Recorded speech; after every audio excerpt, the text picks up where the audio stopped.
श्री राधा वल्लभ सरकार की जय। सद्गुरुदेव भगवान की जय। ना गुरुरधिकं तत्त्वं ना गुरुरधिकं तपः ना गुरुरधिकं ज्ञानं तस्मै श्री गुरुवे नमः। प्यारे प्रभु प्रेमियों, नित्य प्रति भगवान के पावन सत्संग में आप महापुरुषों की एवं आध्यात्मिक चर्चा श्रवण कर रहे हैं। प्यारे भक्तों,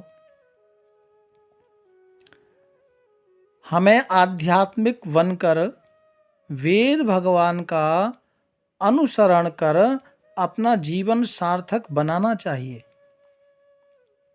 प्यारे भक्तों, देखिए, हमें बहुत कुछ प्राप्त होता है, लेकिन हम भगवान की शरण में यदि नहीं हैं तो सब कुछ पाने के बाद भी कुछ भी हमारे पास नहीं रहता।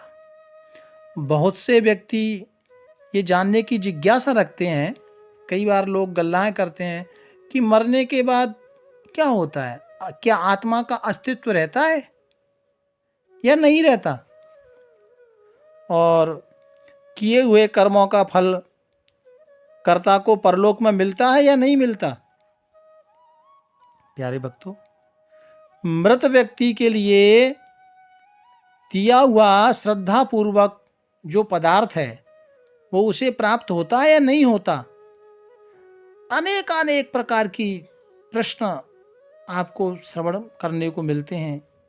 कोई कहता है मरने के बाद क्या है, चले जाएंगे, कोई पता नहीं, है ना, ये मरे हुए को क्या खिलाना या पितरों को क्या खिलाना। ये नाना तरह की भ्रांतियाँ, नाना तरह के जो बातें हमारे सामने आती हैं भक्तों। कई बार जो व्यक्ति जो मृत यानी जो मर गया, मुक्त हो गया, तो क्या उसके लिए दिया हुआ पदार्थ उसको मिलता है? ऐसे प्रश्न भी हमारे सामने आते हैं। ये प्रश्न मेरे पास आया, इसलिए चर्चा कर रहा हूँ। इन सभी प्रश्नों का समाधान एक ही है, क्या कि मरने के बाद आत्मा अवश्य रहती है, क्योंकि भगवान ने गीता में कहा है ना, नैनम छिंदन्ति शास्त्राणि नैनम दहति पावका। आत्मा तो निरंतर है, ना इसको कोई जला सकता, ना मार सकता, ना काट सकता। तो आत्मा अवश्य रहती है, लेकिन इसके द्वारा जो किए हुए कर्म हैं, जो ये शरीर, जिस आत्मा जिस शरीर में रही, वो कर्मों का फल कर्ता को अवश्य मिलता है। ये भी पक्की बात है। इस लोक में नहीं मिलता तो शेष बचा हुआ परलोक में मिलता है। इसीलिए स्वर्ग और नरक की व्याख्यान या बातें आपने सुनी है। मृत व्यक्ति के प्रति जो कुछ भी किया जाता है, जैसे हम लोग कई बार पिंड दान देते हैं ना, कई बार कोई दान देते हैं, कोई वस्त्र दान देते हैं, कोई कैसे पितृपक्ष में आप देखते हैं सब करते हैं। तो कई बार लोगों का प्रश्न होता है क्या उसे प्राप्त होता है? किंतु जो मृत व्यक्ति है, सकोच करो उसकी मुक्ति हो गई, उसको वो मुक्ति को मोक्ष हो गया उसको, है ना, तो पितृ योनि में नहीं है, तो फिर उसको कैसे मिलेगा? प्यारे भक्तों, उसके प्रति किया हुआ, जैसे कोई पूर्वज है और वो मुक्त हो गया और आप उनके लिए कोई श्राद्ध कर रहे हैं, पुण्य कर रहे हैं, दान कर रहे हैं, तो उसको कैसे मिलेगा? अरे तो यदि वो पितृ योनि में होगा तो अवश्य मिलेगा। यदि पितृ योनि में नहीं है, वो मोक्ष को प्राप्त हो गया है, तो वो जो व्यक्ति दान करता है ना, उसके कोष में वो जमा हो जाता है, यानी उसके नाम से वो जमा हो जाता है। बाद में वो उसको फलित के रूप में स्वयं उसको प्राप्त होता है। तो हम जो कार्य करते हैं, कोई दान पुण्य करते हैं, तो यदि आप किसी पितरों के लिए, किसी कार्य के लिए कर रहे हैं, वो कभी निरर्थक या बेकार नहीं जाता। इसलिए वेदो खिलो धर्म मूलम, ये जो वेद शास्त्र ने जो बातें बोली हैं, ये गलत नहीं है। कठो उपनिषद में आपने देखा होगा, कई बार शायद सुना होगा, नचिकेता और एवं यमराज जी के प्रश्नोत्तर के पूरे जीवन का रहस्य उसमें प्रकाशित किया गया है। प्यारे भक्तों, नाम, यश और स्वर्ग की इच्छा रखने वाले, कथा आती है कठोपनिषद में, गौतम वंशीय उद्दालक ऋषि ने अपनी संपत्ति दान में ऋत्विजों तथा अन्न को प्रदान कर दी, और उनके किशोर पुत्र नचिकेता ने ये देखा तो उनके पिता कमजोर गायों को, जो कमजोर गाय थी, जो ना हरी घास ही खा सकती थी और ना ही दूध दे सकती थी, ऐसी बंध्या गायों को दान में देने से पिताजी की गति क्या हो सकती है। वह ऐसे लोकगामी जहां बिना न कोई गाय बीमार है या दूध नहीं दे रही है, तो क्या ऐसे किसी वस्तु का दान लाभ उसका मिलेगा, उससे आनंद प्राप्त होगा? तो ऐसे करके नचिकेता के द्वारा जो एक संवाद हुआ, उसमें कई ऐसी बातें मिलती हैं। प्यारे प्रभु प्रेमियों, तो पिता के त्याग को सार्थक बनाने के लिए वह पिता के पास जाकर पूछते हैं, जो नचिकेता के जो पुत्र होते हैं, और वो पूछते हैं कि मुझे, आप सबको सब चीज दान करते हो, तो मुझे किसको दोगे, मुझे किसको दोगे? बार बार पूछने पर पिताजी को थोड़ा क्रोध आ गया, और वो कहते हैं कि जब उन्होंने कहा मुझे किसे दोगे, तो कहा कि मैं तुझे मृत्यु को दूंगा। प्यारे भक्तों, नचिकेता जानते थे कि सभी जीव अनाज की तरह उगते हैं, बढ़ते हैं, पकते हैं और क्षीण होकर पुनः जन्म लेते हैं। इसलिए उन्होंने अपने बेटे को कहा कि मैं तुझे मृत्यु को दूंगा, क्योंकि मृत्यु तो सत्य है। लेकिन जो उनके पिता ने जब ऐसा कहा, तो कहा कि पिताजी, अब आपके मुख से निकल गया है, तो आपका आदेश का पालन मैं करूंगा, और ऐसी मैं प्रतिज्ञा करता हूं कि मैं आपकी बात को पूरा करूंगा।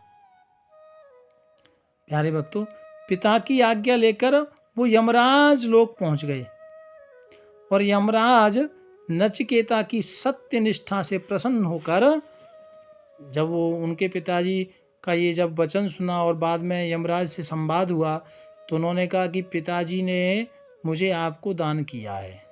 तो इस भाव को देख करके यमराज जी प्रसन्न हो गए, और यमराज जी ने कहा कि भाई तुम बड़े पितृभक्त हो, श्रेष्ठ हो, तुम्हारे मन में कोई पाप नहीं है ना, तो वरदान मांगो।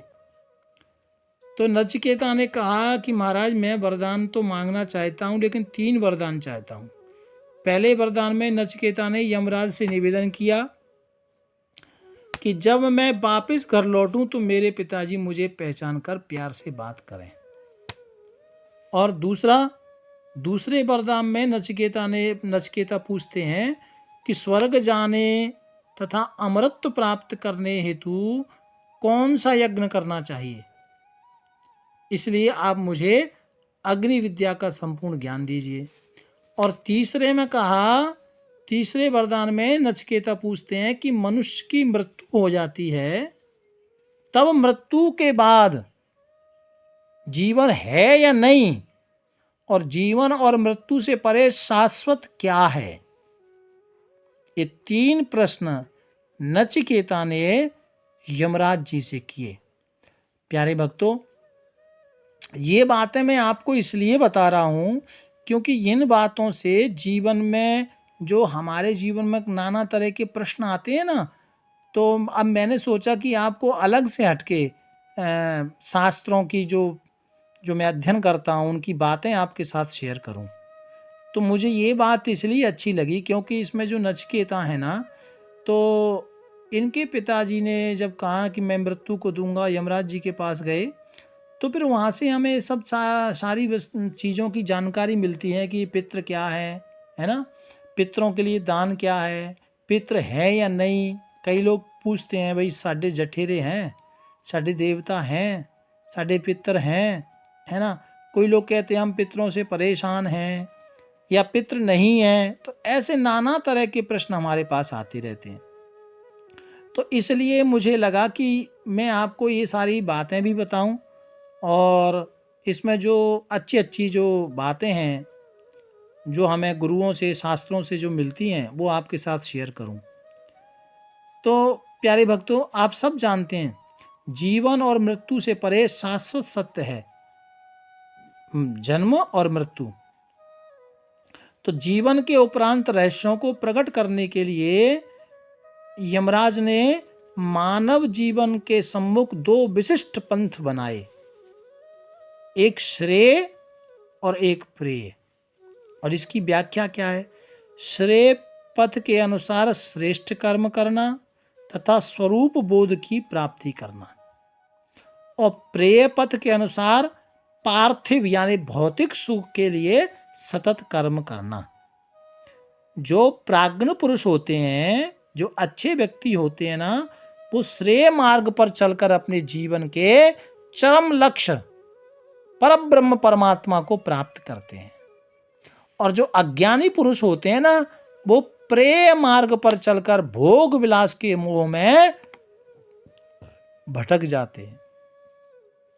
ये यमराज जी ने दो मार्ग बताए प्यारे भक्तों, वो भटक जाते हैं और धीरे धीरे विनाश को प्राप्त हो जाते हैं। ऐसा व्यक्ति जन्म मरण के चक्र में फिर घूमता ही रहता है। इसलिए ये यमराज जी ने स्वयं दो रास्ता बताए हैं। और यमराज जी के उपदेश अनुसार परमात्मा के पूर्ण ज्ञान की अनुभूति केवल धर्म उपदेश सुनने मात्र से नहीं होती। परम तत्व को केवल ऐसे जिज्ञासु साधक जान सकते हैं जो दृढ़ निष्ठा और श्रद्धा द्वारा उसकी उपासना करते हैं। यानी आप यदि भगवान की शरण में जाना चाहते हैं तो आपके अंदर दृढ़ निष्ठा होनी चाहिए, श्रद्धा होनी चाहिए, तभी हम अपने आप को भगवान की शरण तक ले जा सकते हैं। ऐसे मनुष्य ही परमात्मा के शाश्वत स्वरूप का साक्षात्कार कर पाते हैं। ऐसे प्रज्ञावान पुरुष जो विशुद्ध जीवन यापन करते हुए सांसारिक प्रबोधनों जो संसार के जो लालच हैं उनसे जो विचलित नहीं होते हैं, यमराज जी कहते हैं कि परमात्मा जो लालच में नहीं आता है ना, इधर उधर की माया के लालच में, तो यमराज जी कहते हैं कि परमात्मा सभी में अमरत्व के रूप में विद्यमान है। और फिर भगवान उसको जब वो सच्चे मार्ग पर चलता है और वो विचलित नहीं होता है, ऐसे व्यक्ति को भगवान दर्शन देते हैं या प्राप्त होते हैं। क्योंकि भगवान तो सबके अंदर हैं, अणु से भी छोटे, अणु से भी अति सूक्ष्म तथा महान से भी परम ज्ञान, सर्वधर्म व्यापक जो परमात्मा साक्षात्कार करता है वह सांसारिक बंधनों से मुक्त हो जाता है। प्यारे भक्तों, ऐसे पुरुष समस्त मानव जाति के पथ प्रदर्शन और मोक्ष दाता होते हैं। यमराज जी ने नचिकेता से कहा, तुम वास्तव में सत्य मार्ग को जानने के अधिकारी हो, क्योंकि तुम में श्रेय मार्ग का वर्ण किया है। तो प्यारे भक्तों, ये दो मार्ग में प्रेय और श्रेय, तो जीवन में हर चीज को ज्ञान को रखना चाहिए और श्रेय मार्ग पर चलना हमारे जीवन के लिए कल्याणकारी है। प्यारे भक्तों, आगे की चर्चा हम कल श्रवण करेंगे। भाव प्यार से राधे राधे राधे राधे।